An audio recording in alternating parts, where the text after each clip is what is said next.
Halo semua, kita mulai ya. Bismillahirrahmanirrahim. Assalamualaikum warahmatullahi wabarakatuh. Selamat siang teman-teman semua, apa kabar? Siap. Kembali dengan dress code putih hari ini. Minggu lalu bukannya putih juga ya? Kok nggak ada variasi gitu? Ada Pak. Apa ini variasinya apa? Biar sama kayak tahanan Pak. Oh, pantesan Pak Hanan tadi pakai baju putih. Tadi habis kelasnya Pak Hanhan berarti ya? Iya. Iya. Pakai apa Pak biasanya? Tergantung sih. Gak tau banget. Kotak-kotak. Lagi ada-adanya lucu banget sih. Makasih. Oke, sip. Oke, kita akan melanjutkan perkuliahan kita hari ini teman-teman.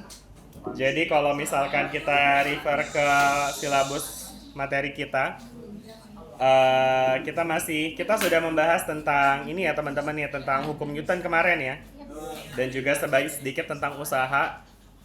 Namun kemarin kayaknya sih ada bagian yang belum, itu tentang gaya-gaya. Nah, namun teman-teman udah langsung mengaplikasikannya ke soal ya, PR ya. PR-nya kemarin udah aman, udah dikerjain semua. Mudah-mudahan ya, oke deh. Terus habis itu kalau berdasarkan kalender akademik sih seharusnya kita bakal UTS dalam sekitar 3 minggu lagi. Jadi kita masih ada 2 pertemuan sebelum UTS ya. Ya mungkin minggu depan dan depannya lagi ya, itu adalah pertemuan sebelum UTS-nya.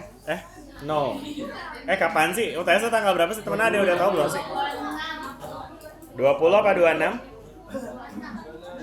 Oke. Oh berarti mestinya kalau 20 sih berarti artinya minggu depan jadi pertemuan terakhir sebelum UTS ya. Tapi kalau emang 26 ya berarti masih ada 1 kesempatan lagi tuh. Oke.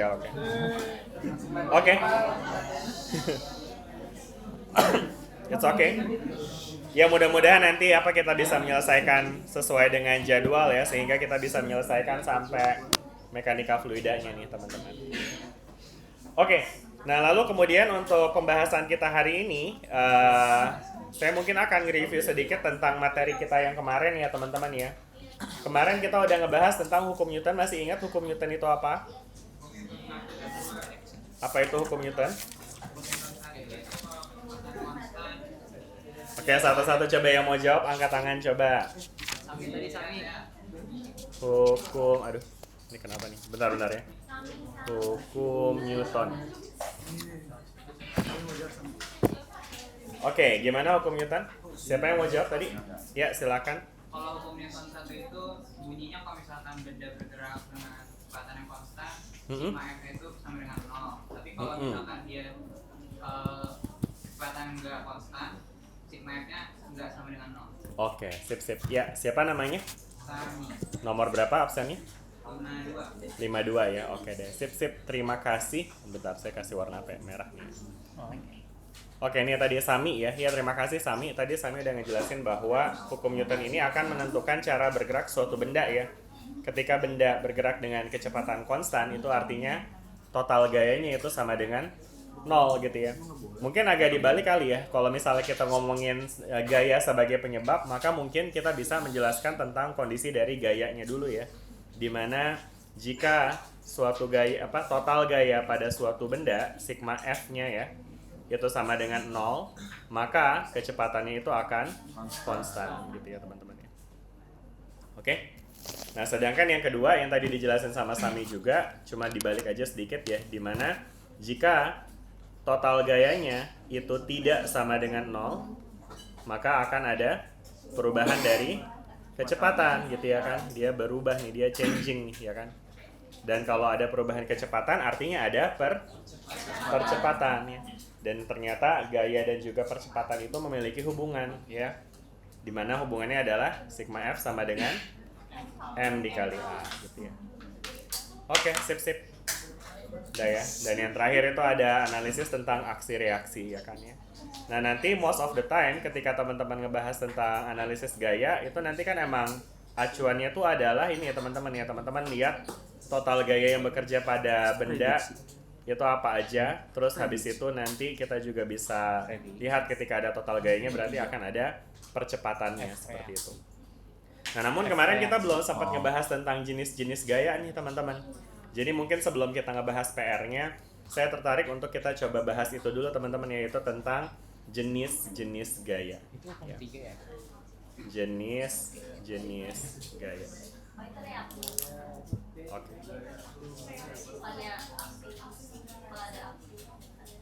Gimana? Saya kebalik nulisnya ya? Oke. Mestinya F aksis sama dengan negatif F. Oke. Tapi sama aja sih sebenarnya. Yang penting dia tuh artinya dia nilainya sama namun arahnya berlawanan begitu. Oke, jelas sampai sini? Insyaallah. Oke, kita lanjut ya teman-teman ya. Nah sekarang kita akan ngomongin tentang jenis-jenis gaya. Ini kayak saya nggak tahu kenapa tulisan saya jadi kayak cakar ayam begini. Mudah-mudahan masih kebaca ya. Kurang besar nggak? Udah cukup? Aman ya. Oke, atau kalau perlu lampunya dimatiin bisa kali ini yang depannya. Yang depannya kali ya. Ini udah benar. Udah segini, oke? Sip. Oke. Nah, kita akan mulai dengan diskusi tentang jenis-jenis gaya ya. Jadi mungkin kalau ngomongin soal jenis-jenis gaya, kira-kira ada apa aja sih gaya yang teman-teman tahu? Gaya gesek, terus apa lagi?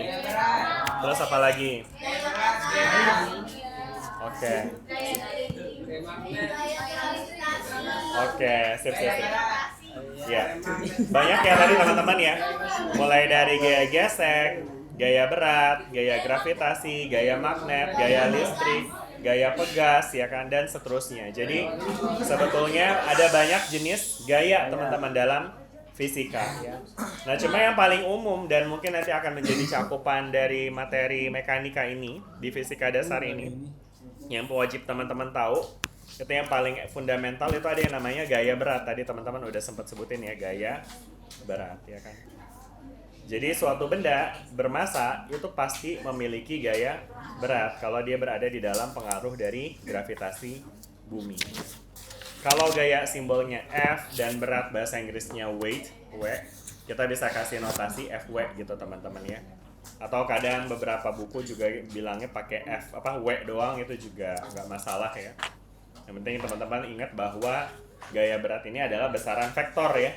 Yang artinya apa besaran vektor?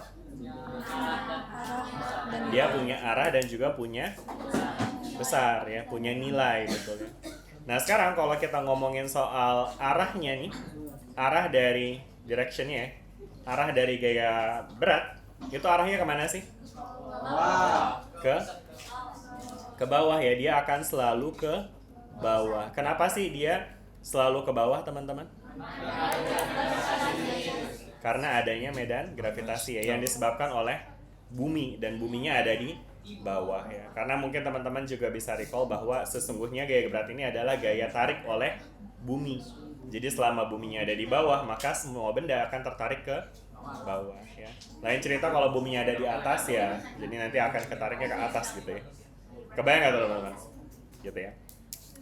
Nah sedangkan kalau magnitude-nya, besarnya gimana tuh teman-teman? Gimana cara ngitung besar dari gaya berat suatu benda?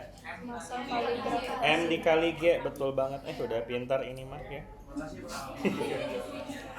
Oke.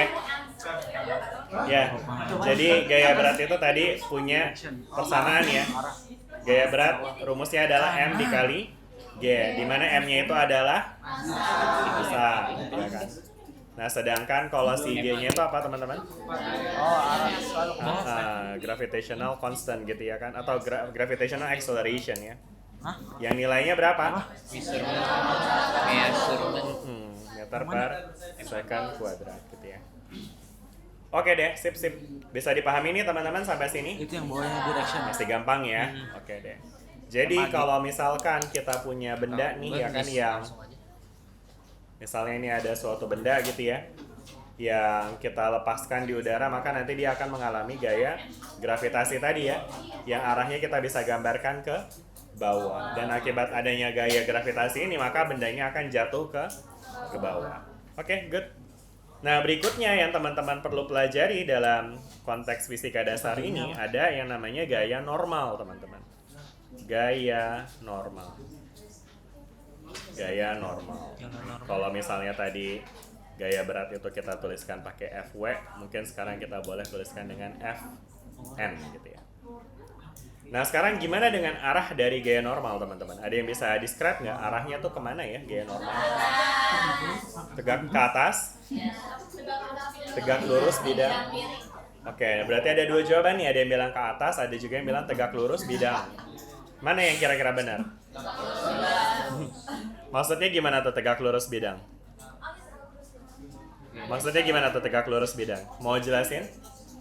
Sama sih ada kadang miring gitu. Ya, gayanya itu sudah lurus. Jadi Membentuk 90 derajat terhadap bidangnya, betul ya. Jadi kalau misalkan bidangnya datar, maka gaya normalnya akan berarah ke atas ya, karena kan bidangnya datar nih ya kan. Jadi ya gaya normalnya itu akan simply ke atas. Tapi kan nggak semua benda ada di bidang datar ya. Ada juga case di mana bendanya berada di bidang miring kayak gini misalnya nih ya kan. Kalau case-nya kayak gini maka gaya normalnya akan gimana tadi? Tegak lurus ya. Betul banget tuh, tegak lurus terhadap bidang miring ya, sehingga kalau bidang miringnya miring begini, maka kita harus buat dia seperti ini tuh ya.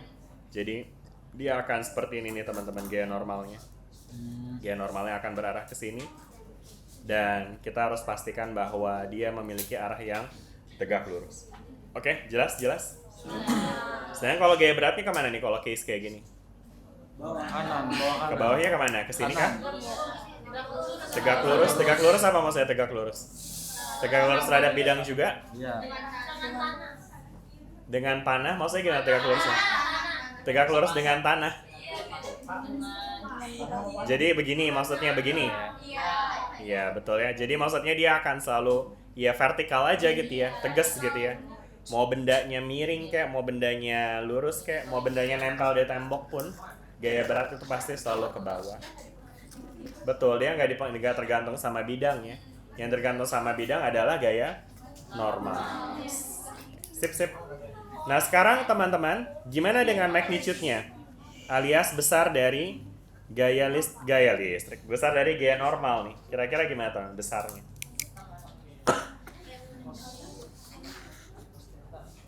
Gimana? MG cos? MG sin?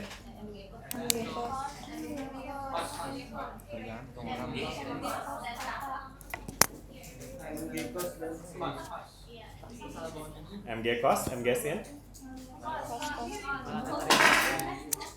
Oke.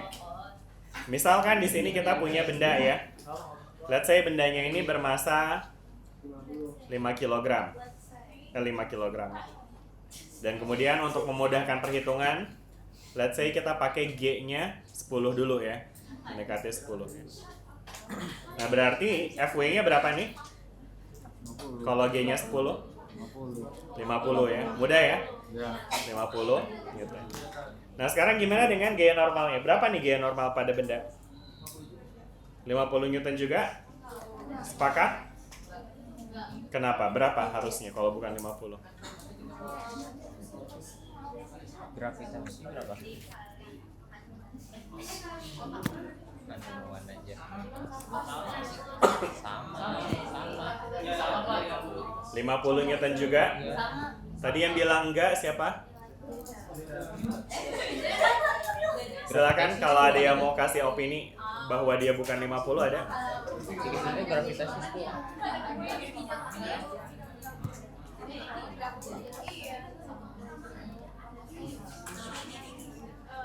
Berapa nih? 50. Betul 50 Newton? Iya. Sepakat semuanya? Sepakat. Yang tadi ada yang kayaknya tadi ada yang bilang beda soalnya. Ada yang beda? Ada yang kalau bidang miring? Ada rumus-rumusnya. Kalau yang ini kok nggak pakai cos-cos, nggak konsisten dong. Terus? Cos 90, oke. Sip. Ya, jadi karena masalah cos sudutnya ya. Oke. Nah, tapi sebenarnya teman-teman, oke mungkin, halo. Ya, jadi mungkin apa teman-teman, ya kayaknya itu ada ya di soal yang lagi teman-teman kerjain ya. Nomor 1 tuh ya. Ya, jadi memang kadang gaya normal itu akan mengikuti kondisi dari bidang permukaannya ya. Kalau dia bidangnya datar, pada kasus ini gaya normalnya akan sama dengan gaya beratnya. Sedangkan kalau pada bidang miring, gaya normalnya belum tentu sama dengan gaya berat. Ya. Nah, tapi sebetulnya catatannya adalah gaya normal di bidang datar pun belum tentu sama nilainya dengan gaya berat. Ya. Kenapa begitu?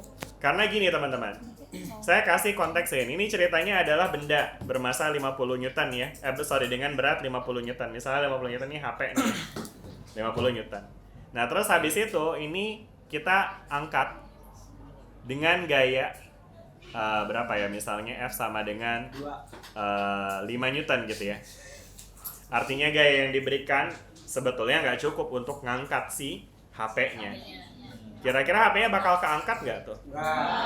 Nggak kan? Karena gayanya terlalu kecil. Kalau nggak keangkat berarti kan nggak ada gerakan ya. Berarti total gayanya harusnya berapa? Total gayanya 45. Kalau nggak bergerak total gayanya berapa? Hukum Newton? 0 kan ya? 0 kan ya? Artinya kalau dia ada 5 Newton ke atas dan 50 Newton ke bawah, maka gaya normalnya ini akan menjadi 45, teman-teman. Kenapa gaya normalnya jadi 45? Kayak gaya normal ini sifatnya tuh menyeimbangkan supaya dia memenuhi hukum Newton 1. Gitu ya. Jadi ketika bendanya faktanya nggak bergerak, berarti total gayanya harus 0. Sehingga kalau gayanya 50 ke bawah dan kita tarik dikit 5 Newton ke atas, gaya normalnya jadi 45 gitu. Bisa dibayangin nggak? Jadi sifatnya si gaya normal itu balancing. Jadi balik lagi, even nggak ada ini ya, nggak ada gaya yang ngangkat ya. Dia tuh menjadi 50 Newton bukan karena dia ya sekedar nyamain si gaya normal gitu ya. Nggak sekedar nyamain gaya berat, tapi karena sebagai konsekuensi dari hukum Newton 1 di mana benda yang nggak bergerak nggak bakal ada total gayanya. Sehingga gayanya harus balance gitu ya. Dan gaya normal ini adalah gaya yang diberikan oleh meja untuk menahan si HP-nya ini, teman-teman. Maksudnya gini, bayangin kalau misalnya mejanya nggak ada, berarti kan nggak ada gaya normalnya tuh ya kan, cuma gaya berat doang, dan ini akan membuat dia jatuh. Saya mau ngasih contoh tapi saya gitu teman-teman ya. Jelas nggak sampai sini teman-teman? Makanya jadi gaya normal itu betul tadi ya, pada akhirnya dalam konteks arah dia itu akan sangat tergantung pada bidang ya, karena gaya normal pun eksistensinya juga akan tergantung pada adanya bidang atau enggak gitu ya. Jadi ketika ada kontak antara benda dengan bidang, maka akan muncul gaya normal yang arahnya tadi tegak lurus, sedangkan besarnya itu balancing. Mungkin kata kuncinya balancing alias menyeimbangkan ya. Jadi kalau emang sigma F-nya harus 0, berarti Fn-nya harus 50 Newton ke atas gitu. Jelas nggak sampai sini? Sedangkan tadi ya, again, kalau misalkan tadi kita punya gaya angkat sedikit ya, 5 Newton, maka gaya normalnya jadi berapa tadi? 45 Newton gitu teman-teman. Jelas nggak sampai sini? Ya, maka itu kita bisa bilang gaya gaya normal ini dia tuh sifatnya tuh menyeimbangkan ya, menyeimbangkan gaya-gaya pada bidang permukaan sehingga sigma F-nya itu sama dengan 0 gitu. Ya ampun, tulisannya jelek banget. Oke, jelas sampai sini? Jelas ya? Mungkin saya kasih satu case lagi ya. Misalnya tadi kita ngomongin benda yang berada di bidang miring nih, teman-teman. Benda yang berada di atas bidang miring dan dia itu akan mengalami beberapa gaya kan ya teman-teman ya. Pertama karena dia memiliki massa, tentu dia akan memiliki gaya berat ya. Let's say masanya kayak tadi 5 kg sehingga gaya beratnya jadi 50 Newton gitu ya. Nah terus sekarang di sini selain itu ada apa lagi? Ada gaya normal ya, karena di sini dia ada kontak dengan bidang dan arah gaya normalnya pasti ke sini ya kan ya, karena ya tadi dia itu harus tegak lurus dengan dengan si bidangnya ya kan ya. Dan kemudian kenapa dia harus ke arah situ juga? Yang kedua adalah karena dia sebetulnya cenderung menyeimbangkan si FW-nya nih teman-teman ya. Kenapa dia menyeimbangkan FW? Karena pada kasus ini teman-teman bisa lihat FW ini bisa kita uraikan nih teman-teman. Jadi mungkin ini akan jadi tips untuk teman-teman menganalisis secara dinamika ya, menganalisis gaya-gaya benda. Teman-teman bisa menggunakan sumbu yang searah dengan bidang dan tegak lurus bidang. Jadi maksudnya gini, ini kan bidangnya ke sini ya. Jadi sumbu yang akan kita gunakan adalah ini sebagai sumbu X dan ini sebagai sumbu Y-nya gitu. Kebayang nggak? Ya. Sehingga dalam konteks ini gaya normal itu udah sejajar dengan sumbu Y, ya. Sedangkan gaya beratnya ini yang belum nih. Sehingga kita bisa coba untuk kita uraikan gitu ya menjadi komponen gaya berat pada sumbu X, let's say FWX, dan juga komponen gaya berat pada sumbu Y, jadi FWY gitu. Oke, jelas sampai sini tentang menguraikan gaya-gayanya. Kita udah belajar tentang ya gaya ya kemarin ya, dan menguraikan gaya, tentang penggunaan sin konstan kayaknya kemarin udah belajar juga ya teman-teman ya. Gitu. Nah, sekarang pada kasus ini kalau let's say kita dikasih informasi dari sudut ya, misalnya sudutnya di sini dikasih berapa maunya teman-teman? 13, 30 derajat ya. Maka pada kasus ini nanti akan ada tetanya juga nih teman-teman. Nah, tetanya kan kalau kita lihat nih antara di sini ya, di antara FWY dengan FW atau di antara FWX dengan FW. Kira-kira di mana nih tetanya teman-teman? Kok nyangkut? Bener. Kira-kira di mana nih tetanya teman-teman? Di situ mana? Situ gintung, situ buntut.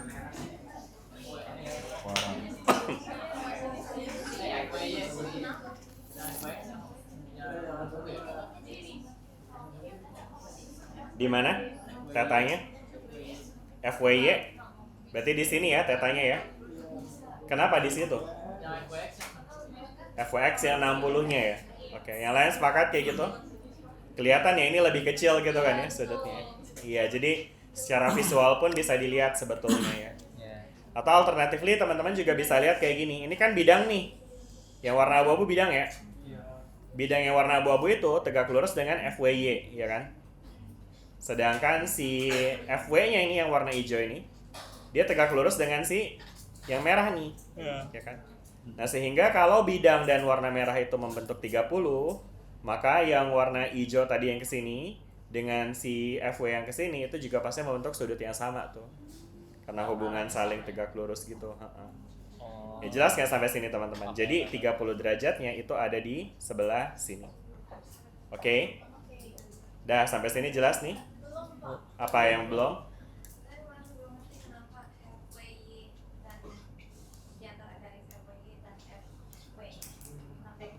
Oke, good question. Jadi gini, secara visual tapi kelihatan nggak? Ini kalau kita compare antara sudut ini sama ini, mana yang lebih gede? Yang ini dong, yang bawah dong. Oh iya, sorry, yang sekarang yang lebih gede ya?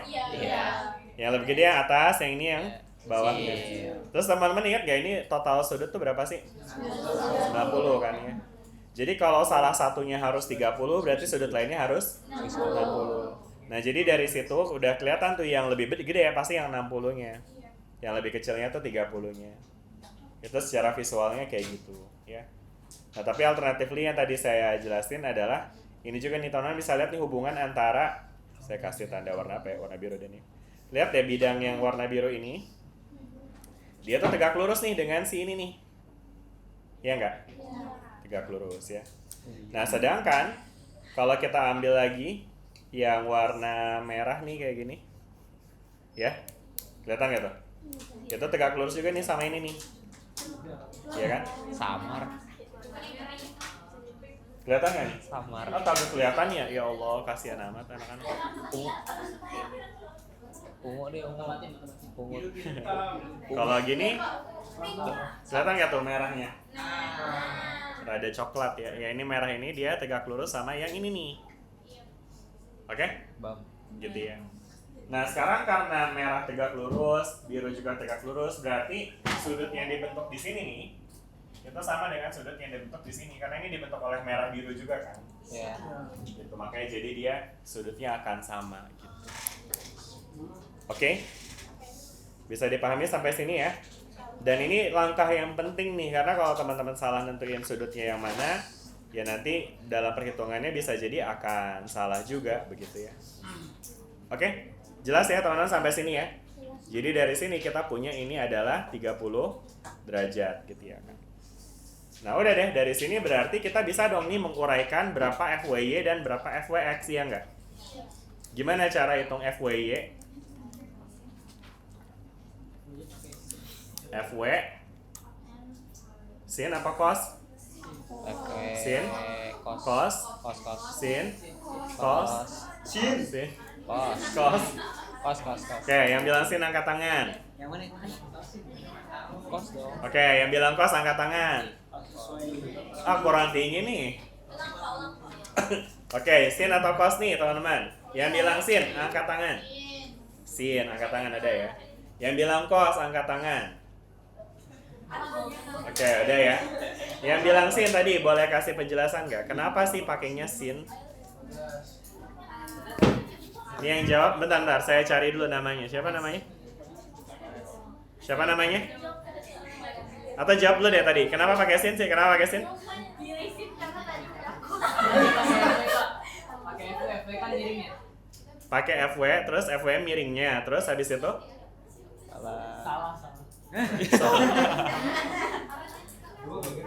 Kita harus pakai kos Pak. Oke, tenang teman-teman. Yaudah, nih Bagas ya. Gimana Bagas? Harusnya pakai apa? Harus pakai kos. Teman-teman dengerin nih. Kata Bagas harusnya pakai kos. Kenapa Bagas harusnya pakai kos? Karena kan sampingnya FWY terus miringnya tuh si F. Sampingnya tuh FWY. Teman-teman misalnya Iya. ini sampingnya FWY. Kan sudutnya di sini kan? Berarti ini sisi samping. Ini miring, ini depan ya. Ya. Depannya itu si FWX sebenarnya. Ini kalau teman-teman tarik ke sini kan ini jadi sisi depan kan? Kebayang nggak tuh? Depan ini, samping ini, miring ini. Nah sekarang yang ditanya FWY. FWY itu samping. Berarti pakainya sin cos apa tan? Cos. Betul tuh yang kayak tadi Bagas bilang ya. Karena cos itu adalah samping per miring. Nomor berapa Bagas? 16.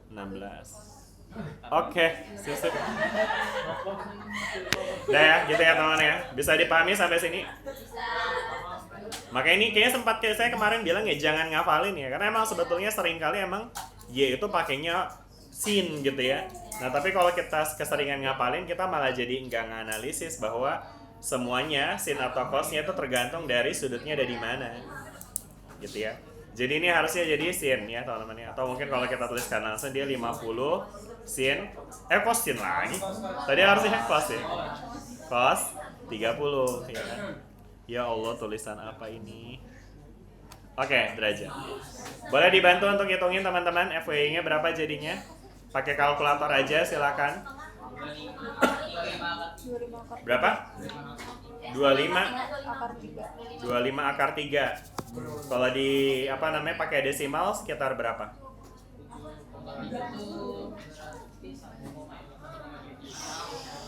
1,7.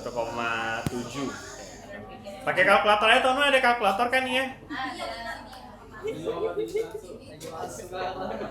Di HP ada kan ya kalkulator ya? Bagus lagi nih. 25 akar 3 ya udah segitu. Berapa sorry? 43,3. Oke, gitulah ya nyutan ya. Oke, itu tadi si FWY. Kalau FWX gimana tuh teman-teman? FWX itu nanti dia bakal pakai sin tuh teman-teman ya, 50 sin 30 ya kan ya. Berapa tuh 50 sin 30? 25. Mudah sekali ya karena sin 30 setengah ya simply. Udah jelas nggak sampai sini teman-teman? Sampai ya. Udah ya. Nah balik lagi sekarang pertanyaannya adalah gaya normalnya kan ya tadi ya. Gaya normalnya berapa jadinya sekarang teman-teman? Berapa? Gaya normalnya berapa?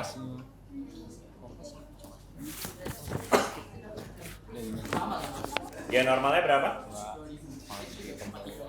43,3. Kenapa segitu gaya normalnya? Satu lantai terus?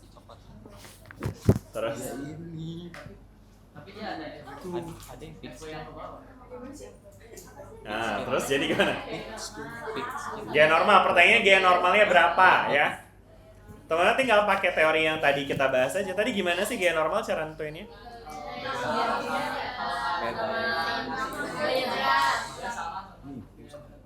Pakai definisinya tadi, kalau misalnya dia nggak ada gerakannya, ya kan, berarti total gayanya itu 0 gitu ya. Nah sekarang kalau kita lihat dalam konteks ini dia ada gerakannya nggak sih? Gerak kemana sih dia kalau kita taruh bidang kayak gitu? Ke sini ya, ke X apa ke Y? Ke Y nggak ada gerakan? Ada nggak ke Y?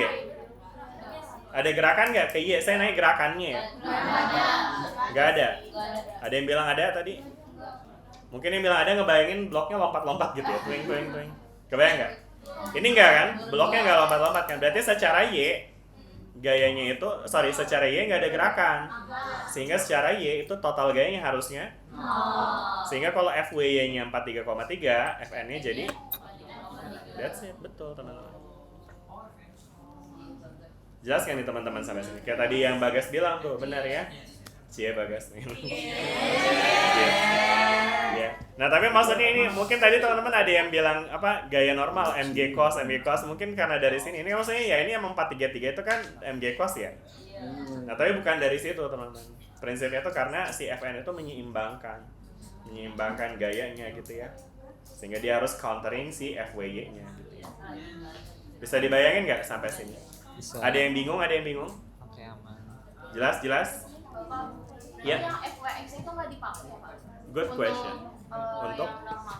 Oke. Ya, jadi teman-teman, FWX ini dia dipakai apa enggak nih untuk nentuin normal? Enggak dipakai. Karena cenderung kita sebenarnya menguraikan gaya-gaya itu untuk menganalisis mereka secara independen gitu.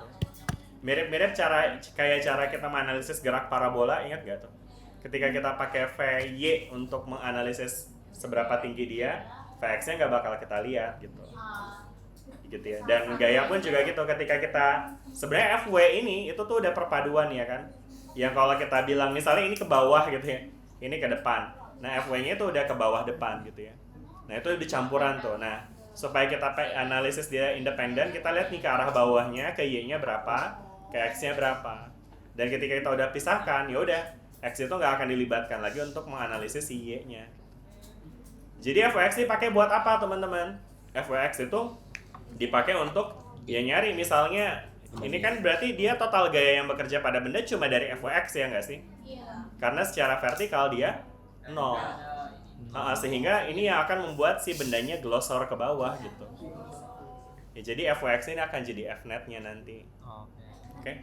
Total gayanya sigma F-nya gitu ya. Oke?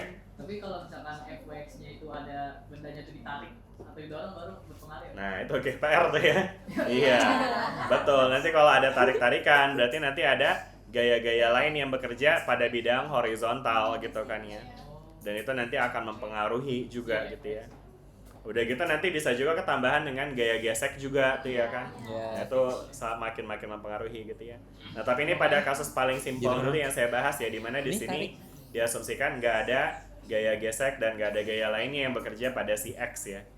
Jadi nanti ya udah si benda ini akan ya total gayanya jadi 25 Newton nih gayanya. Berarti bakal dipercepat nggak nih teman-teman bendanya? Pasti iya ya, dipercepat nggak? Dipercepat ya karena ada total gayanya ya kan. Berapa percepatannya?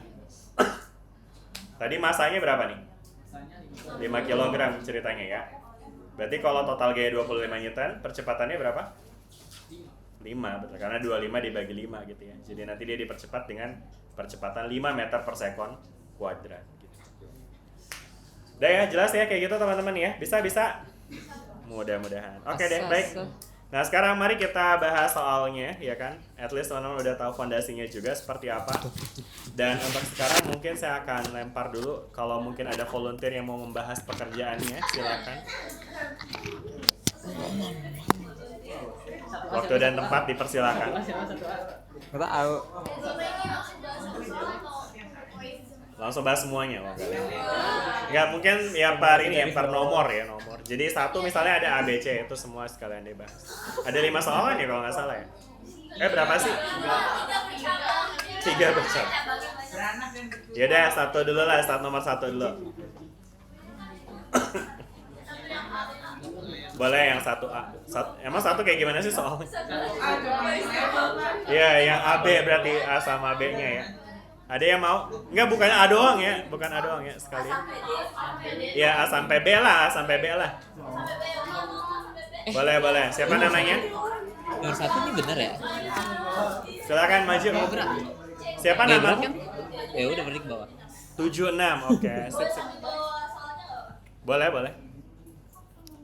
Nomor 76 ya. Fadlun Humaira. Ini yang Maira bukan sih? Bukan. Oke deh. Sip, sip. Mikrofonnya mana mikrofonnya? Nih, mikrofon pegang nih. Lunas Sultan mau nggak nih? Ini harus dijelasin pakai ini juga kan Pak? Iya. Sebentar deh Maira. Maira kamu bisa tolong ini nggak? Apa? Jepit ini ke jilbab kamu. Jepit aja dulu, jepit dulu.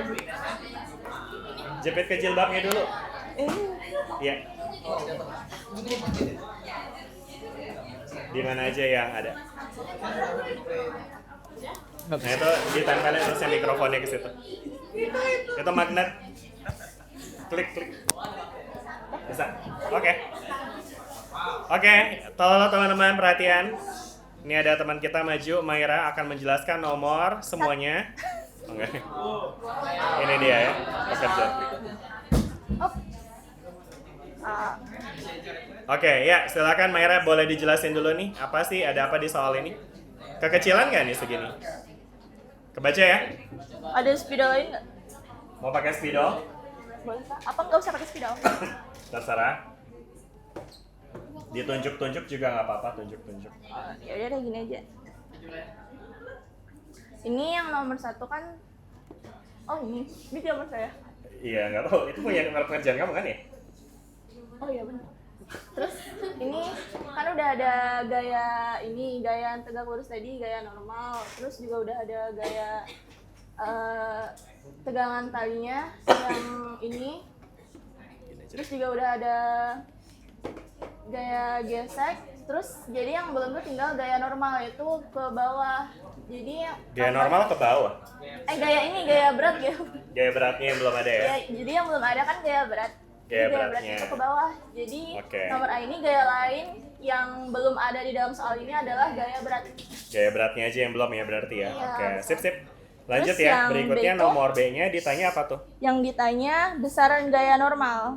Besarnya gaya Normal. Oke. Jadi- Terus ini hitungannya ya.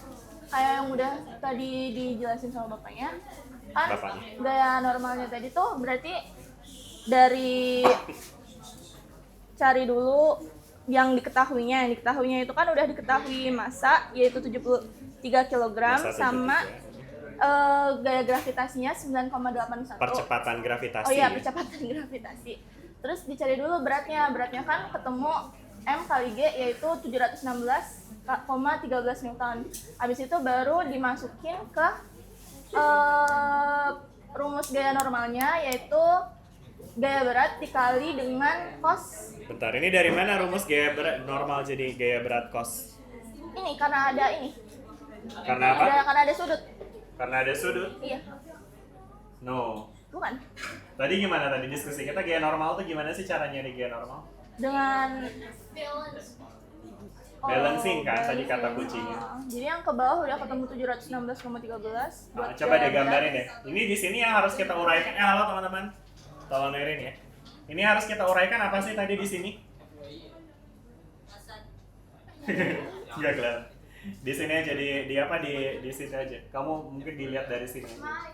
Ini kan udah ada semua nih, udah digambarin ya. Ada gaya normal. Oh, ada yang bawa spidol.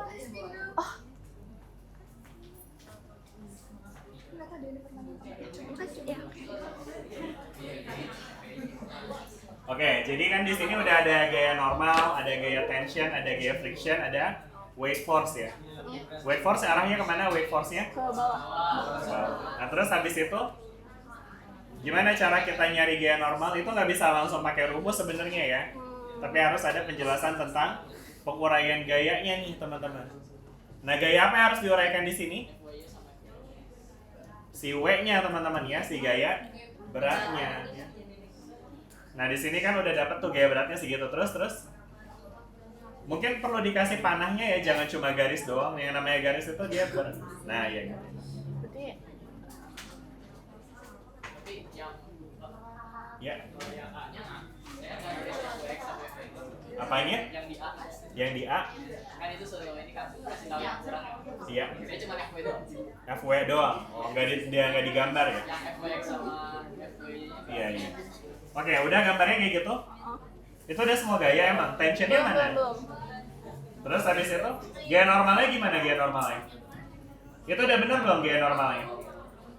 Teman-teman bisa sambil lihat ya, ini pekerjaan Maira. Ini gaya normal udah bener belum kira-kira kayak gitu? Ini masih Ya itu FW-nya, oke. Gaya normalnya dulu, saya pengen ngomongin gaya normal. Ini udah bener belum kira-kira? Gaya normal udah bener belum kayak gitu gambarnya? kurang mirip Nah coba tuh, gimana katanya tuh? Kurang ini fokusnya. Dibantu teman-teman nih. Nah, dia harus, nah gitu, betul ya harus ada tegak lurusnya. Nah terus habis itu gimana cara ngitung FN ini? Apakah bisa langsung pakai rumus? dibalansin dulu Pak. Gimana cara balancing maksudnya? Ada gaya ke atasnya. Gaya ke atas? Ya No. tadi kan gaya tarik. Gaya tarik? No. Apa nih? FN ini menyeimbangkan siapa sih? Tadi kan? Menyeimbangkan gaya berat. No, Oh, bukan cuma bukan. gaya berat tapi ya, Tapi yang barusan dibahas. apa ya? Tolong kalau ada yang mau bantu silakan nih. FN ini harusnya menyeimbangkan siapa sih? FWY. Oh. Apa tuh artinya FWY? Boleh gambarnya nggak Pak? Itu udah ada gambar kan? Tapi biar lebih ini. Ah, Ini terus berarti ini yang ke sini kah? no. Oh, Oke. bentar ya Pak. Terus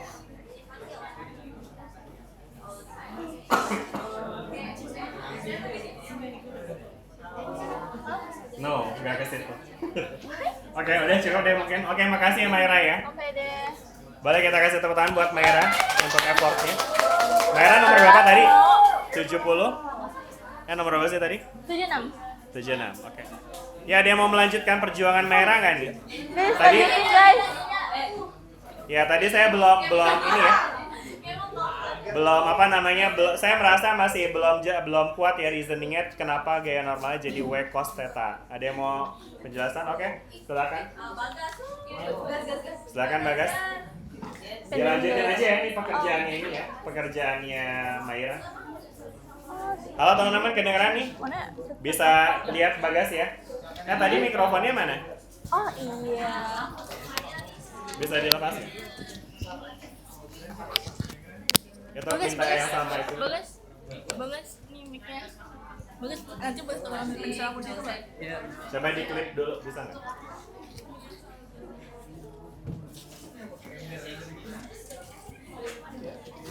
Oke.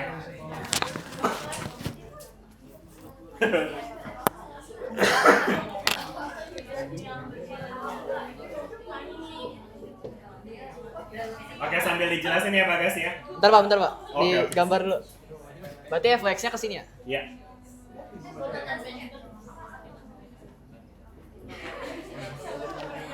Jadi teman-teman ini kan kita udah dapat si pemain skinya kan bergeraknya ke sana. Nah, tapi di sini kita uraikan dulu apa aja gaya-gaya yang ada di pemain ski tersebut. Nah, di sini kan ada gaya berat. Gaya berat itu karena dia bidang miring, jadi dia tuh dibagi jadi dua sumbu, ada di sumbu X sama di sumbu Y. Nah, caranya itu kalau di sumbu Y kita samain aja garisnya dengan yang CFN karena searah kan. CFN itu kan selalu berlawanan arah dengan si gaya berat pada sumbu Y-nya. Kalau bidangnya miring. Terus di sini juga ada gaya berat pada sumbu X. Kemudian kita harus cari tahu berapa gaya normalnya. Nah, kita di sini bisa cari dulu sudutnya yang ada di sini berapa. Kalau yang di sini ada 12, berarti yang di lebih kecil aja dulu. sini apa? Yang lebih kecil yang mana?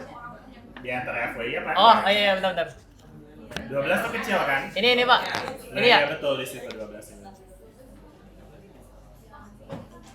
Nah, ini lebih kecil. Ini dengerin ya teman-teman ya. Terus kita turunkan dulu, kita pakai yang sudut ya. Ini kan ada sudutnya. Terus kan yang udah kita tahu di sini gaya beratnya. Gaya beratnya di situ. Berarti Kamu kalau misalkan cari FWY dulu kita nih. mau nyari FWY, Gimana caranya? berarti kan kita pakai yang samping sudutnya. Samping. Nah, karena ini kan depannya kan. Depan. FWY itu miringnya Depan. dong. Enggak, maksudnya yang di sini, Pak. Oh, itu kamu nunjuk kemana sih? Iya. Oh, Nah, ini yang di sini. ya. Ya, Si FWX-nya ya. FWX itu depan ya teman-teman ya. ya FWY itu samping. samping. Yang FW-nya ini, yang garis ini, itu tuh miringnya. Miringnya. Makanya Jadi? kita bisa pakai yang ada samping tapi ada miring. Itu ada di cos. Nah, kita pakai cos Hapus theta. aja dulu tuh yang punya. Ya. Oke deh, sip. Atau enggak cukup sih kayak gitu? Oh, ada, Pak. Ya, makasih ya Bagas ya. Iya, Pak. Dan juga Maira sudah saling melengkapi. Iya, saling melengkapi nggak tuh? Bagas nomor berapa deh Bagas? 16, Pak. 16. Ini ya. Jadi seperti itu teman-teman ya, yang diekspektasikan untuk teman-teman lakukan adalah teman-teman harus bisa menunjukkan bagaimana cara untuk menghitung si gaya normalnya ya. Jadi gaya normal itu tidak serta-merta didapat dari rumus kayak gini ya. Karena kalau cuma pakai rumus doang ya bisa jadi nanti case-nya beda ketika ya sudut yang diketahui berbeda atau setup-nya berbeda ya. Jadi di sini adalah untuk mengetahui gaya normalnya, seperti yang tadi Bagas bilang teman-teman, kita perlu untuk menguraikan ininya dulu nih, W-nya. Kelihatan nggak tuh teman-teman? Ya, FW-nya diuraikan jadi FWY dan FWX dulu gitu ya kan. Nah, nanti once udah ketemu FWY-nya, nah di sini gaya normalnya itu akan sama dengan si FWY ya. Kenapa harus sama?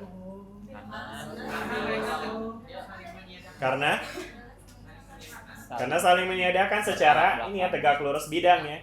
Karena si pemain skinya nggak lompat-lompat kan. Iya. Beda cara kalau emang dia lompat-lompat ya, berarti mungkin ada tuh si sigma FY-nya gitu. Dibayangin, bisa dibayangin teman-teman nih? Ini kenapa kebelah begini ya?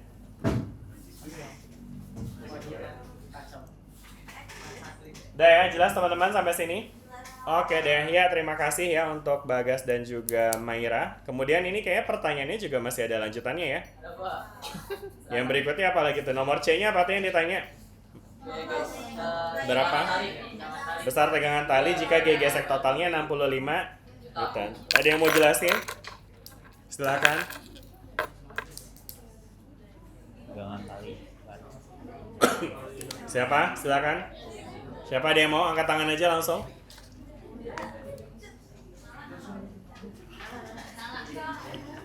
Kalau nggak ada yang mau, saya akan pilih dari sini.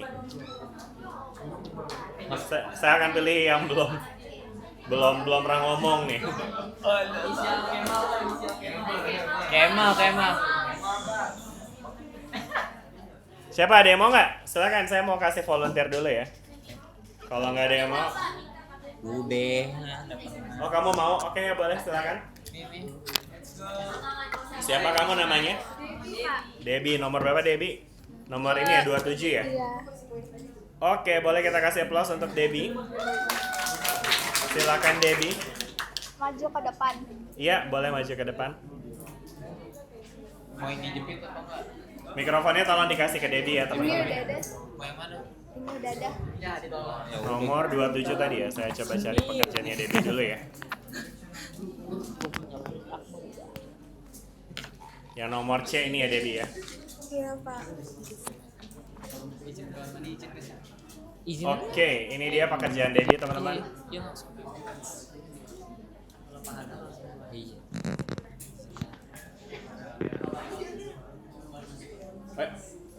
Oke. Udah pegang mic-nya? Mana mic-nya? Mikrofonnya mana? Itu ada. Itu yang ada klipnya mana tadi? Kamu maunya pakai gitu. Itu ada klipnya nggak? Oh, Tukar. Tukar. siap. Itu bisa dilepas dulu deh maksudnya. Permisi ya. Ini kamu lepas gini, terus dia bisa taruh di sini gitu. Klik. Makasih, Pak. Coba ya.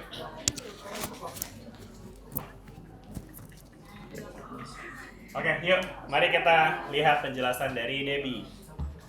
Debbie perlu nunjukin gambar atau perlu nunjukin rumus? Enggak.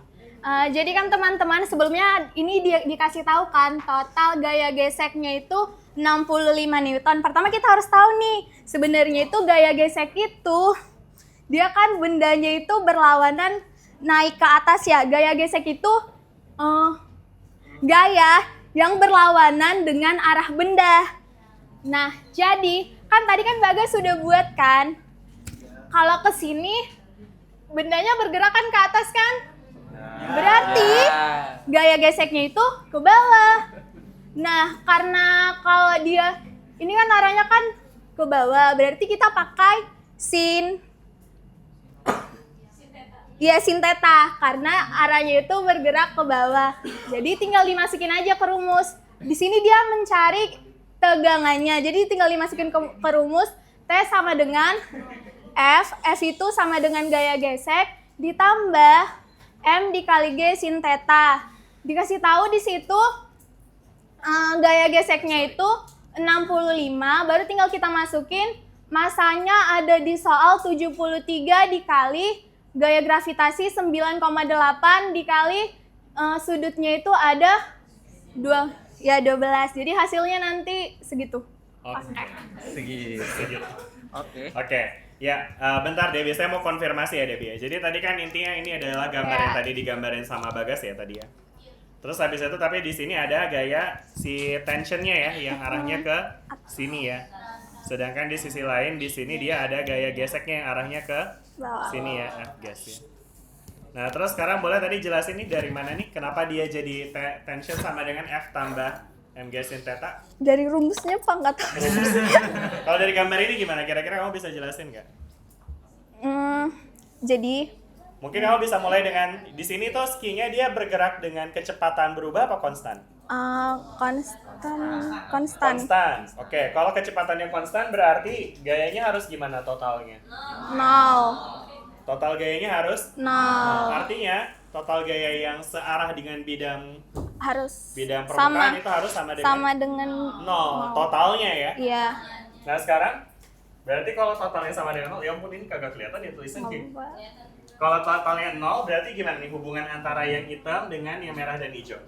Kayak sama nggak sih Pak? Harus Ini? sama, Iya, sama. betul. Makanya T-nya sama dengan Oh iya, di F FWX. gesek tambah FWX. Itu yang kamu tulis yang 65 itu si F geseknya yang Oke. merah. Yang M gas sin theta itu FWX kan ya? Iya, Gitu ya. oke. Jelas? Jelas. Oke, sip. Ya, terima kasih Debbie. Terima kasih Boleh kita kembali, kasih Pak. aplaus. Kenapa? Bentar ada yang mau tanya nih. Gimana? Siapa? Mau tanya Bagas? Kalau misalkan dia konstan, kan simpa F-nya 0. Bentar, sorry. Tadi ini Debbie saya udah kasih ini ya? Udah ya? Oke. Sip. Gimana, sorry? Kalau konstan kan simpa F-nya 0. Betul. Nah itu berarti dia ada kecepatannya nggak Pak? Nggak ada. Oh nggak ada ya? Kan konstan, namanya juga konstan ya. Konstan, uhuy. Ya jadi dia nggak ada konstan, nggak ada. Saya kira dia kan ini ya, narik pakai Tarik sendiri. Tarik sendiri apa kan ditarik dari atas? pasti dia bergerak tuh. Bergerak, betul. Berarti harusnya ada. Apakah setiap benda yang bergerak itu harus ada percepatannya? Nggak ada Karena percepatan itu mengubah kecepatan. Jadi untuk benda yang bergerak dengan kecepatan konstan, berarti nggak ada percepatannya kan? Walaupun dia memang Betul. Ya kan, ya. Bisa dipahami nih sampai sini teman-teman? Ya jadi ini dia karena pengaruh gaya geseknya juga ya, makanya dia bisa aja total gayanya 0 meskipun dia bergerak juga gitu ya. Jelas ya teman-teman ya sampai sini ya. Jadi tidak semua benda yang bergerak itu ada gayanya ya. Bisa aja gayanya 0 ketika kecepatannya konstan gitu ya kan. Oke, nah itu yang nomor D itu ya penjelasannya ya teman-teman ya. Sekalian lainnya nomor D ini ya jawabannya Debbie juga nih, saya copy sini. Atau ada yang mau jelasin nih yang nomor D yang terakhir banget nih? Ada nggak yang mau jelasin? Silakan.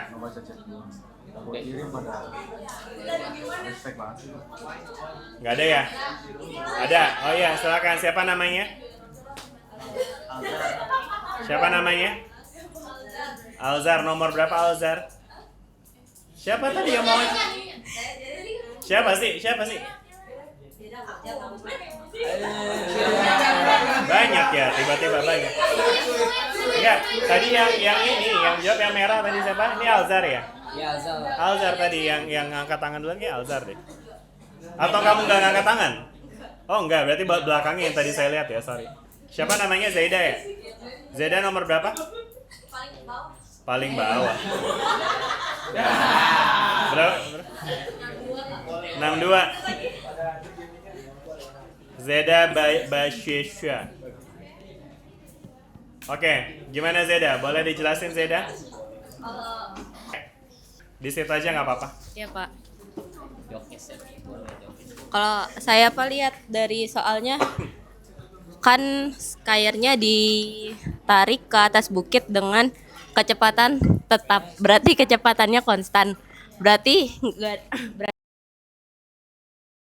nggak ada percepatan atau resultan gayanya berarti sama dengan 0. Jadi sesuai dengan hukum Newton 1. Gitu Iya. ya. Jadi karena dia tuh kecepatannya konstan ya, makanya total gayanya tuh harus 0 begitu teman-teman ya. Oke, gampang banget ya. Kasih nggak ya? Loh gitu. Udah sih. Nah, tadi 62 ya. Oke deh, yaudah rasanya mungkin cukup kali ya buat PR-nya juga ya. Sisanya nanti hopefully teman-teman bisa Iya Pak. bisa direnungkan sendiri. Udah ya? Iya Pak. Kenapa mau maju? Itu kenapa temennya dibekap begitu? Kekerasan dalam kelas.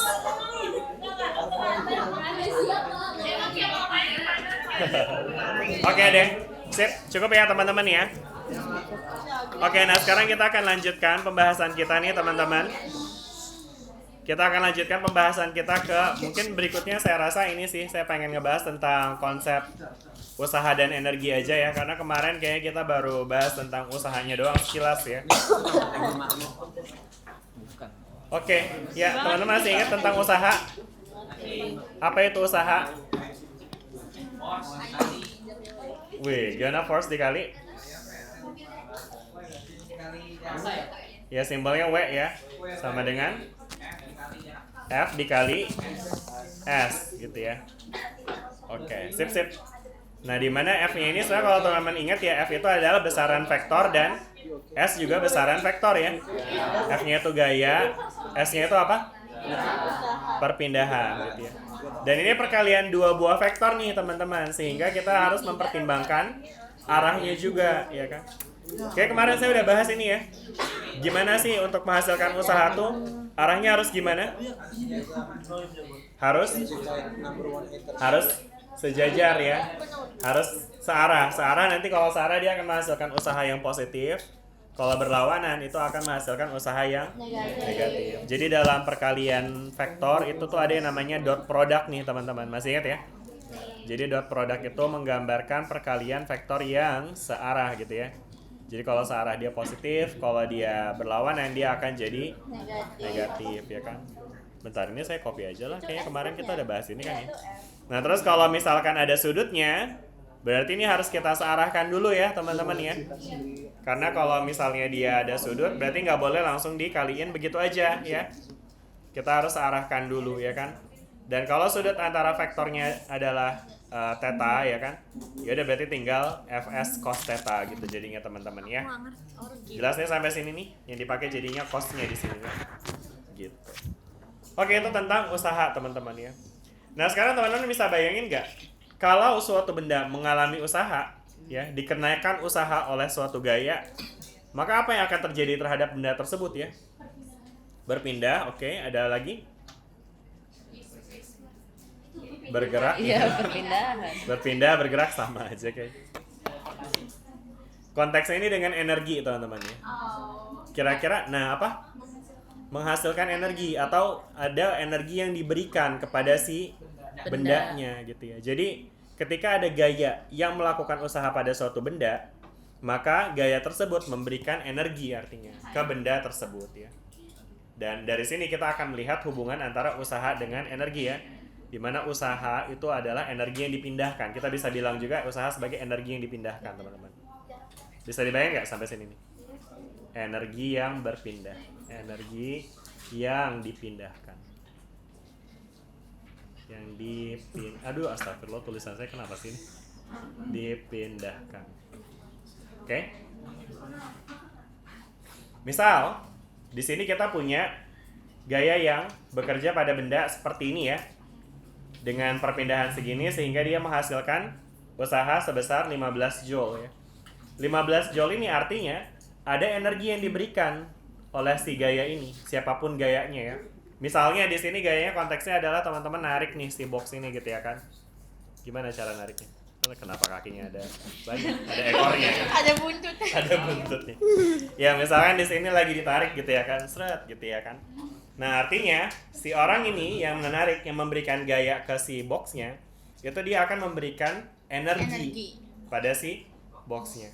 Sehingga kalau misalnya nih awalnya energinya, misalnya dia diam ya, sehingga energinya jadi 0 gitu ya. Nah nanti di akhirnya setelah dia diberikan usaha, itu berarti dia akan ketambahan energi nih. Berapa energinya? Sesuai 15 joule ya. ya Karena usaha yang dilakukan oleh si orang ini adalah 15 joule. Bisa dibayangin nggak sampai sini teman-teman? Oke. Nah konsekuensi apa nih? Kalau benda memiliki energi, terus apa? Terus kenapa? Oke, energi itu artinya apa sih teman-teman? Energi itu adalah aura. Energi itu ibaratnya kayak apa sih? Kayak apa namanya? Sesuatu yang dimiliki oleh benda untuk memungkinkan dia melakukan sesuatu. iya gitu ya. kemampuan kekuatan Sebenarnya nanti ada beberapa jenis energi sih. energi Mungkin contoh paling gampang tuh kayak energi potensial yang kita punya dalam, atau energi kimia. Tadi dia nyebutin energi kimia ya. Energi kimia tuh sehari-hari dalam hidup kita ada dalam bentuk makanan ya. Makanan itu sebenarnya energi kimia teman-teman ya. Dimana ketika kita makan, kita mendapatkan energi. Dan ketika kita memiliki energi, kita bisa melakukan sesuatu. Apa misalnya lari-lari, jalan-jalan, gerak-gerak gitu ya. Belajar, tidur. Kayak tidur gak butuh energi deh. Butuh gak ya? Butuh, kali ya? Kak. Tetap ya. Ya oke. Nah, di sini juga sama teman-teman. Si benda ini kalau dikasih energi, maka dia akan memiliki kemampuan untuk melakukan sesuatu. Sesuatunya apa ya? Sesuatunya gerakan sebenarnya. iya Ada energi yang berkaitan dengan gerak suatu benda yang disebut dengan energi kinetik. Pernah dengar ya energi kinetik? Nah, dalam konteks energi kinetik ada lagi tuh rumusnya ya kan, yang tentu teman udah belajar ya. Energi kinetik tuh apa rumusnya? Setengah mv kuadrat. Ya, energi kinetik itu rumusnya adalah setengah mv kuadrat ya kan ya. Nah, sehingga dari sini ini kenapa sih? Sebentar ya teman, kayaknya saya harus close. Biasanya yang kayak gitu kena karma sih. Bentar lagi. Kena karma. Lihat aja tangannya gede-gede. Lihat aja akan ada sesuatu yang akan terjadi. Oke. Tunggu sebentar ya teman-teman ya. semuanya perhatiin channel Entah buntung atau entah ya lu jangan dong itu kurang kejam ya maaf ya mulut gue nggak sejati itu kok aslinya. dia lagi sakit hati tahu nih iya kan sakit hati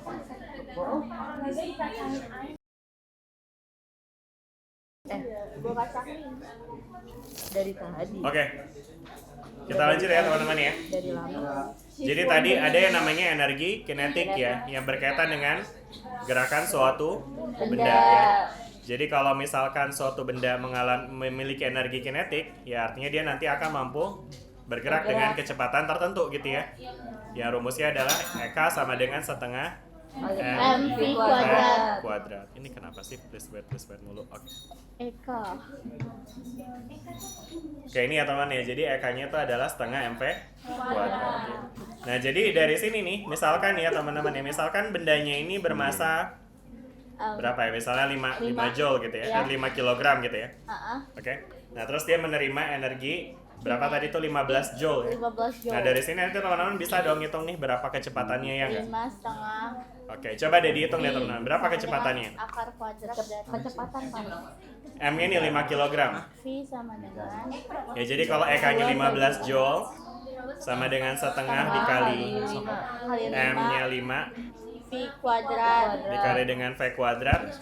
Nah, berarti berapa tuh V-nya tuh teman-teman? 15 kali dibagi 15 Akar dari berapa? ini ada di tugas. baca website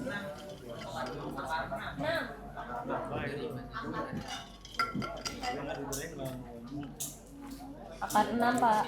Akar 6 ya teman-teman ya V-nya ya. Ya. Dibuat. Apaan tuh?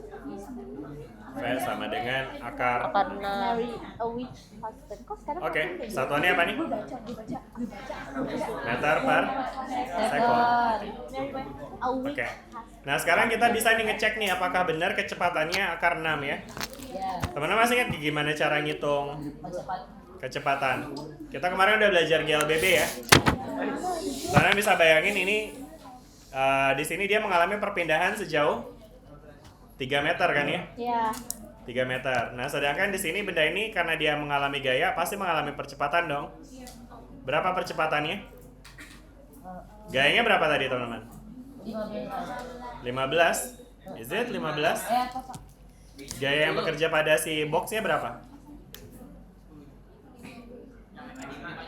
10 Newton, 5 Newton, 15 Newton. Itu bukan 5. Oke, gerakannya kemana nih teman-teman? Ke kanan kan? Berarti total gaya yang bekerja pada benda yang menyebabkan digerak ke kanan adalah gaya yang ke kanan. Gaya yang ke kanan tuh gaya X ya, bukan gaya yang 10 Newton ini ya. Karena gaya 10 Newton itu kan gaya miring. Nah, jadi gaya yang menyebabkan dia bergerak ke kanan adalah si Fx, which is berapa? 5 Newton. Sekarang kalau masanya adalah 5 kg, berarti percepatannya berapa? 1 ya. Berarti percepatannya A-nya sama dengan 1 meter per sekon kuadrat. Nah, sekarang dengan S-nya adalah berapa S-nya tadi? 3 ya? 3 meter dan V0-nya, ini kecepatan awalnya 0 ya, karena awalnya energinya 0 ya. Berapa tuh VT-nya teman-teman? Pakai rumus apa? Ada A, S, V0 sama nyari VT. Yang kemarin. Apa rumusnya? VT kuadrat. Penalti.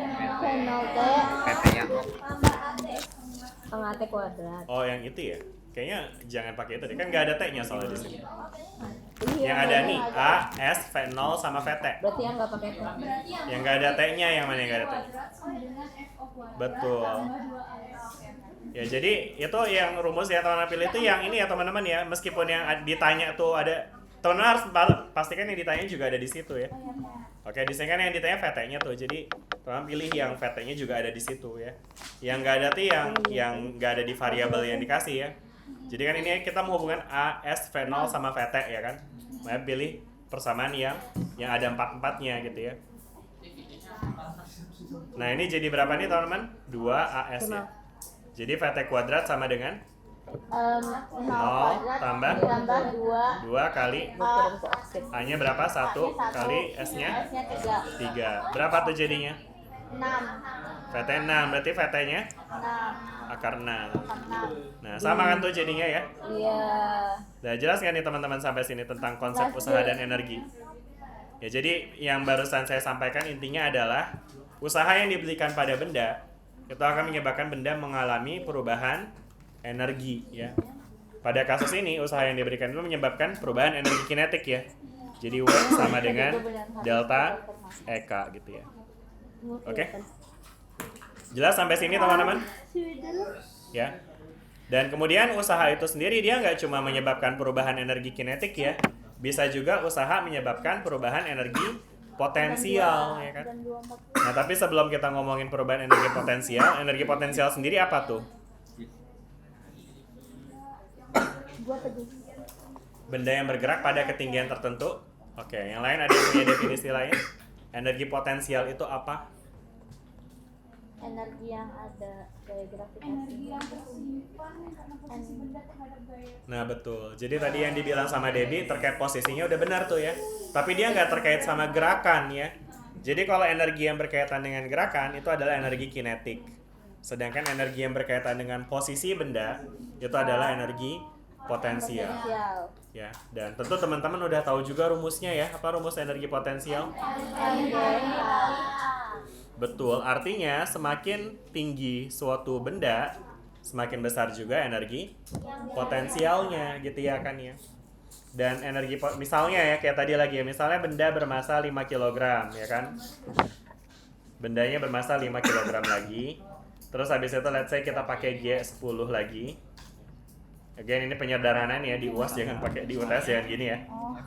Terus H-nya adalah misalnya berapa maunya? Sebut angka. 15, oke. Nah berarti sekarang energi potensialnya berapa nih teman-teman? 5 kali 10 kali 15 berapa tuh? 750 apa 7.500? 750 joule. Nah, ya. Jadi kebayang nggak tuh benda 5 kg itu ya seberat apa ya?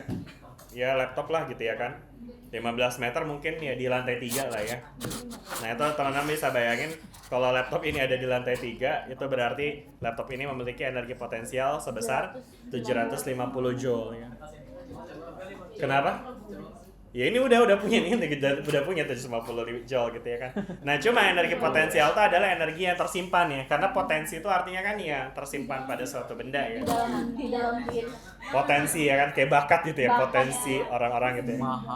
Ya jadi energi potensial itu adalah energi yang tersimpan di di suatu benda gitu ya, ketika dia berada pada ketinggian tertentu ya kan. Dan ketika suatu benda memiliki energi potensial, maka dia punya kemungkinan untuk merubah energi tersebut menjadi energi kinetik teman-teman. Ya jadi energi potensial bisa aja dirubah jadi energi kinetik ya. Nggak cuma laptop saya, teman-teman pun juga punya energi potensial ya, karena kita semua berada di lantai 3. Dan kita bisa merubah energi potensial kita menjadi energi. Gimana caranya? Lompat, betul, lompat dari lantai 3 ke lantai 1 ya.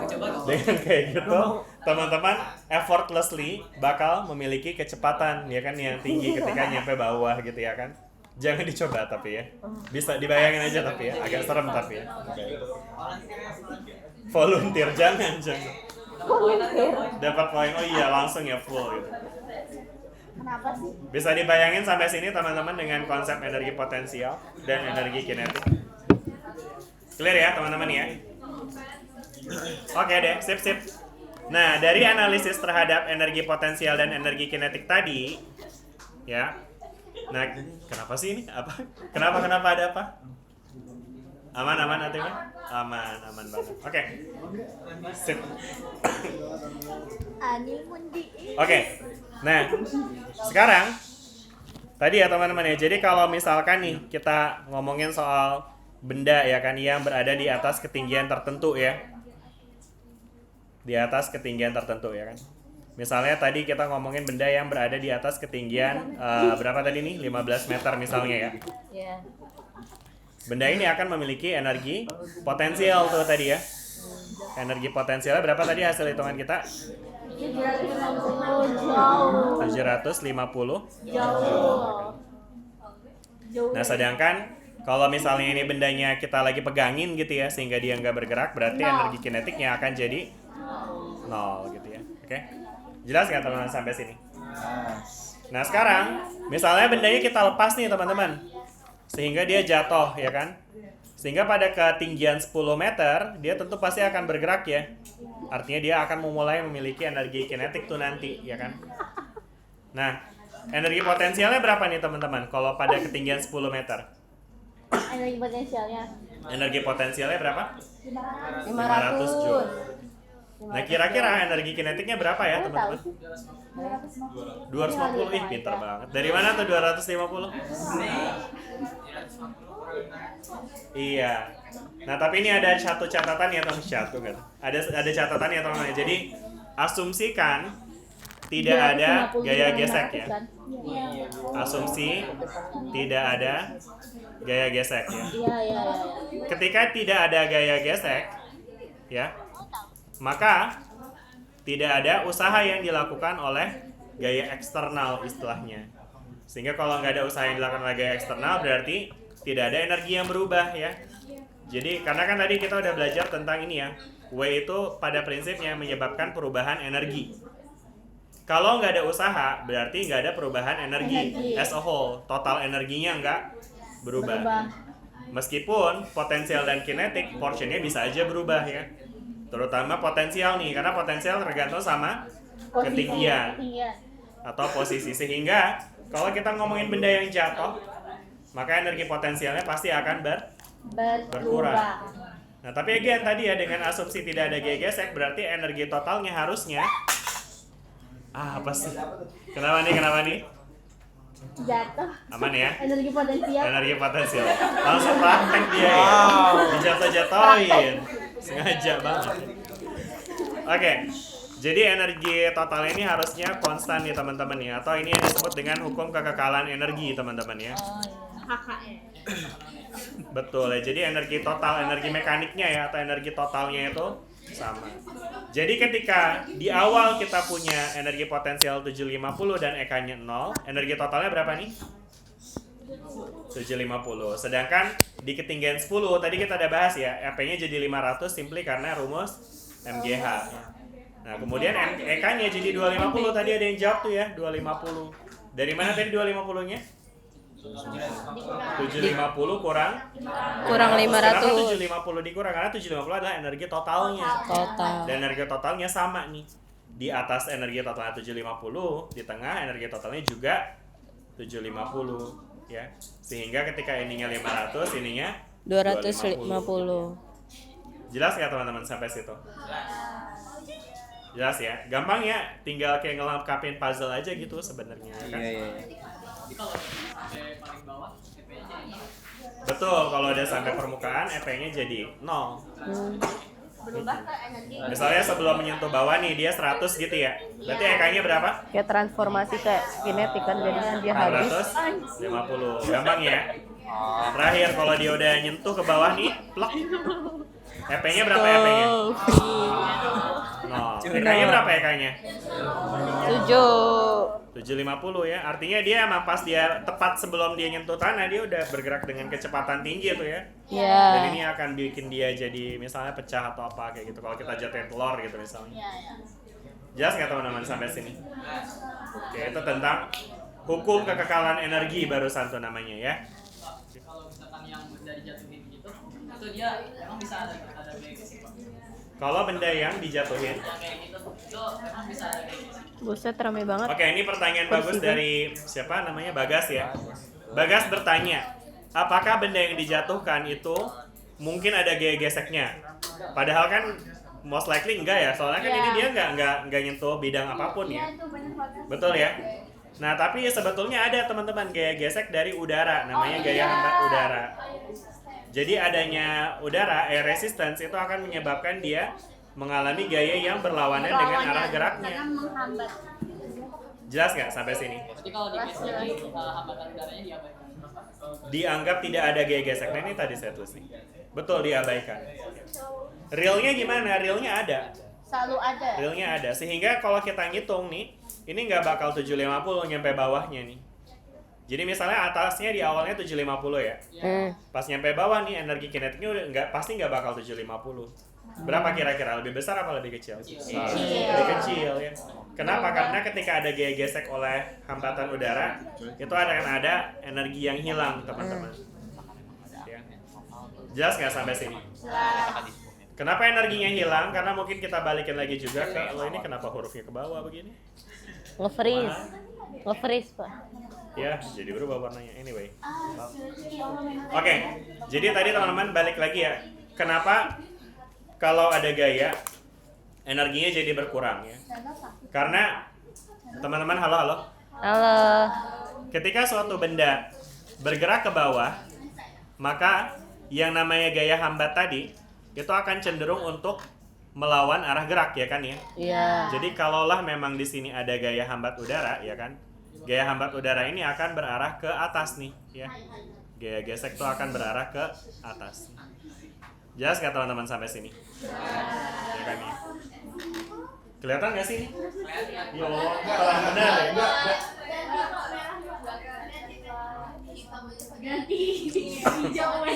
Gini kelihatan nggak ini? Mipa banget, Kelihatan, mipa Pak. banget. FG. F gesek ya. F gas, oke ya. Jadi ini gaya gesek gitu ya teman-teman. Nah, sedangkan kalau ada, ya tentu ini benda ini bergerak karena adanya gaya berat kan ya? Iya. Weight force ya teman-teman ya. Gitu. Nah, si adanya gaya gesek ini teman-teman, itu dia akan cenderung selalu berlawanan dengan arah geraknya ya kan? Jadi teman-teman bisa lihat ya perpindahannya itu kan terjadi dari sini ke sini ya. Sedangkan gaya geseknya ke Atas. Nah, sehingga usaha yang dilakukan oleh gaya gesek itu akan berlawanan dengan perpindahan ini. Maksudnya gayanya kan ke atas, perpindahannya ke bawah. Ya. Nah, usahanya itu nanti akan jadi ini teman-teman, jadi negatif Ya. ya. Karena kalau Memperlambat. misalnya kita recall lagi tadi rumus usaha itu kan tadi ya F.S ya. Kalau searah dia positif, kalau berlawanan dia negatif. Jadi karena dia negatif, usahanya itu akan negatif. Dan Negatif. usaha yang negatif itu konteksnya masih ngomongin soal energi tadi ya. Kalau kita melakukan usaha pada benda, artinya kita memberikan energi Energi. pada benda tersebut. Sedangkan kalau kita melakukan usaha yang negatif, berarti kita ngambil, Ngambil energi. menyerap energi Hah? gitu ya. Nah, jadinya ada. makanya di sini energinya itu akan keserap gitu ya, sehingga kalau tanpa gaya gesek itu energi totalnya 750 terus ya. Namun dengan adanya gaya gesek ini energinya itu akan berkurang nih Berkurang. teman-teman. Hmm. Bisa dipahami sampai sini? Bisa. Bisa ya teman-teman ya. Oke deh, sip. Nah ini saya jadi pengen ngajak teman-teman diskusi soal ini deh teman-teman. Teman-teman boleh coba untuk cari ini deh, apa namanya ketinggian awan. Cari aja dulu. ketinggian Wow. Awan. Awan apa aja deh, awan yang hujan, awan yang menghasilkan hujan. Awan Columbus ya. Itu lebih ke Cisarua ketinggian. Awan langit, awan aja. Mas berapa ya? Berapa ketinggian awan? 7.000 kaki ya? Awan yang menghasilkan hujan umumnya berapa tingginya? 105.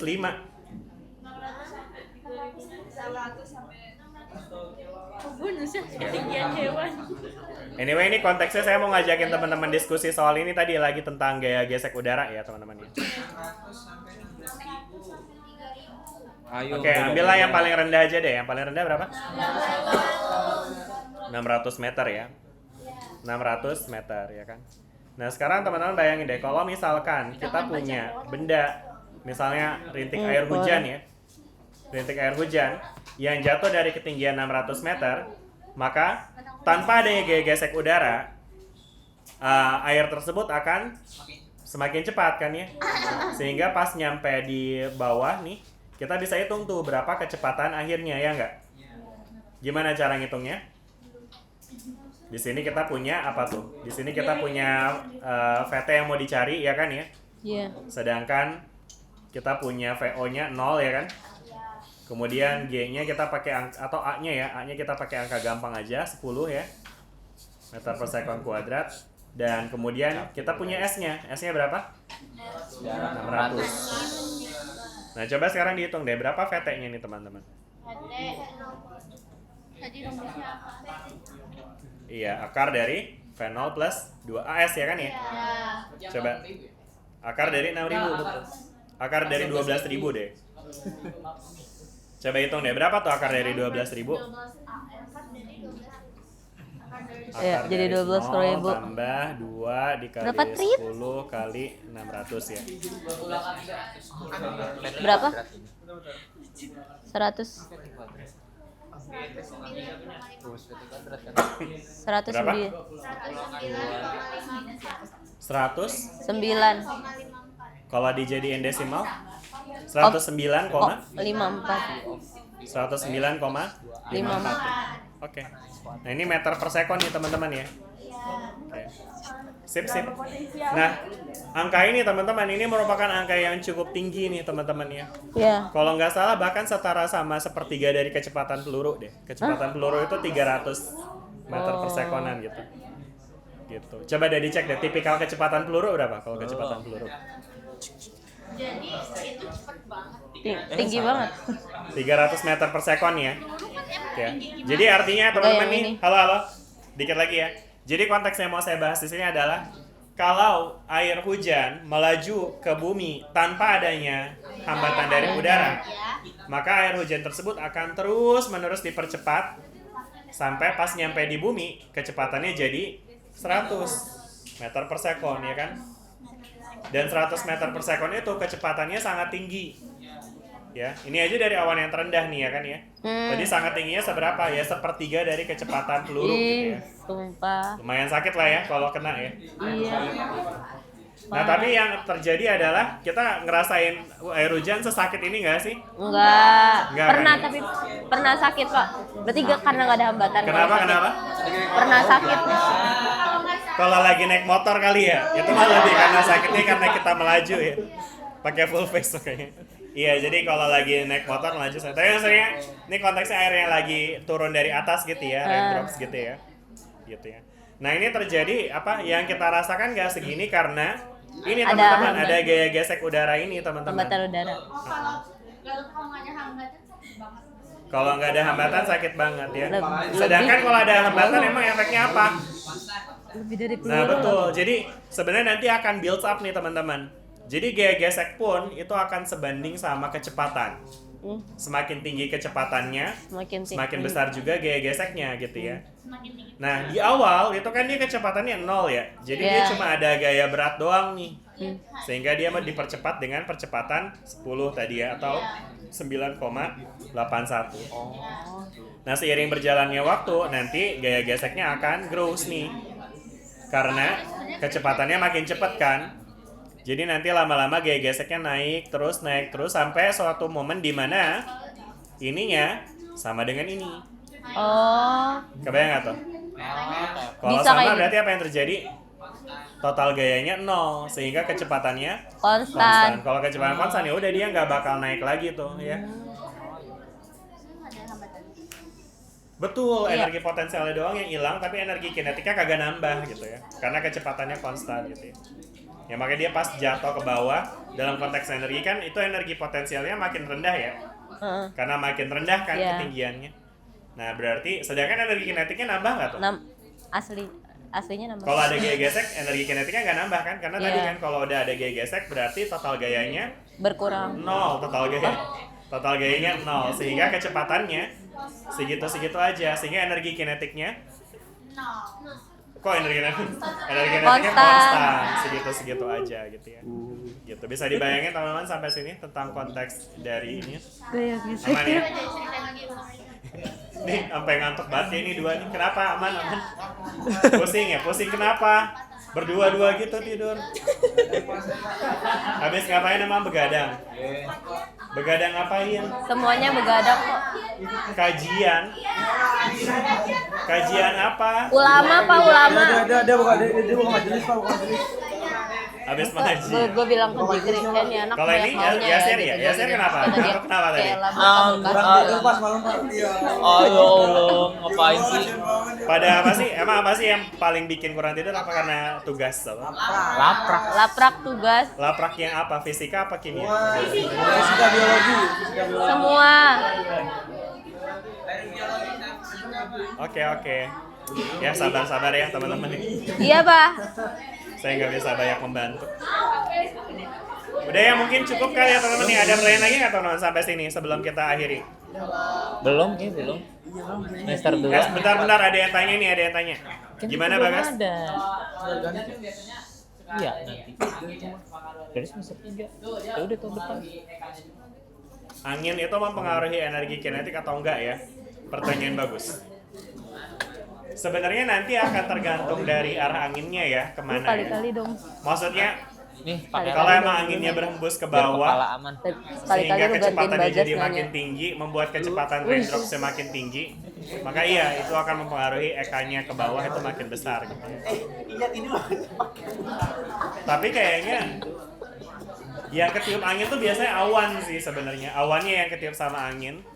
Dan awannya itu jadi angin itu akan membawa awannya sehingga pas dia hujannya turun dia sebenarnya waktu hujan turun itu relatif singkat sih.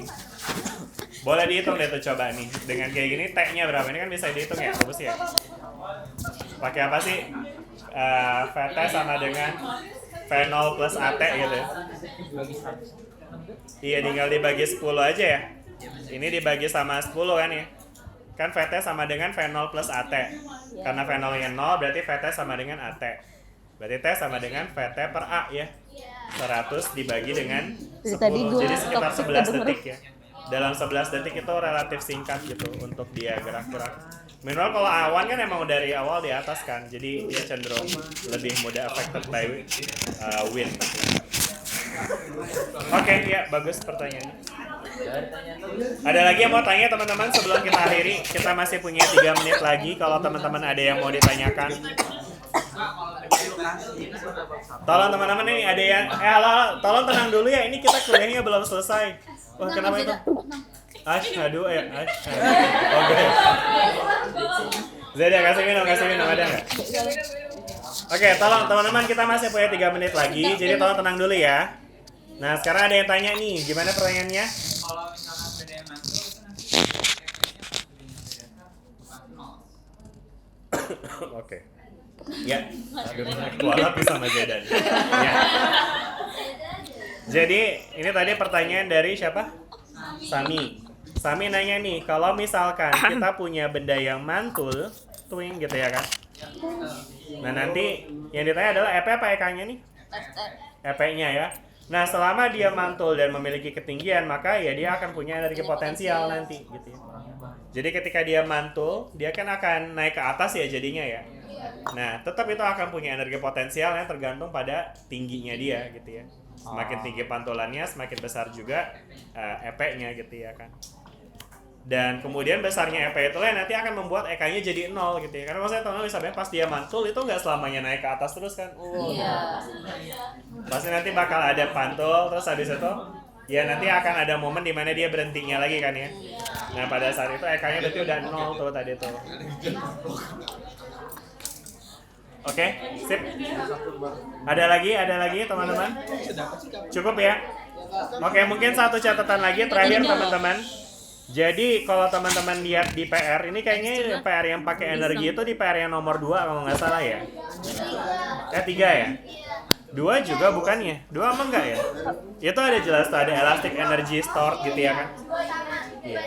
Nah jadi emang jenis energi itu ada banyak ya teman-teman. Selain energi potensial dan energi kinetik, Iya Pak. kita juga punya energi lainnya tuh ya kan? Kalau untuk energi yang ini teman-teman, elastic energy itu apa? Pegas. Energi pegas. Rumusnya apa? EP tambah EK. Potensi sama kinetik. Iya. Berapa energinya gimana? Energi kinetik tambah potensial Kayak gesek guys. dari Oke. Jadi sebenarnya kalau ya mungkin nanti akan ada analisis seperti itunya juga ya. Tapi si elastic energy ini teman-teman, ini tuh kalau rumus umumnya ya itu tuh adalah setengah kx kuadrat teman-teman. Dimana k-nya itu adalah konstanta pegas dan apa namanya x-nya itu adalah ininya apa kompresi si pegasnya gitu ya. Oke? Gitu. Nah tapi kalau di case ini sih emang dia kayaknya nanti bakal bisa diambil dari EP plus EK ya, karena energi yang apa pas dia nyampe H itu energi akan tersimpan di pegas gitu, sehingga dia akan memiliki energi potensial pegas gitu. Oke, baik, yaudah, Pak. mungkin kita cukup sampai sini ya teman-teman ya. Iya Pak. Terima kasih banyak banyak. partisipasinya di kelas kita. Terima hari kasih ini. banyak. Mudah-mudahan pembelajarannya Amin ya Rabbal. bermanfaat dan menyenangkan. Sampai ketemu lagi di pertemuan kita minggu depan. Dah semuanya. Assalamualaikum. Waalaikumsalam warahmatullahi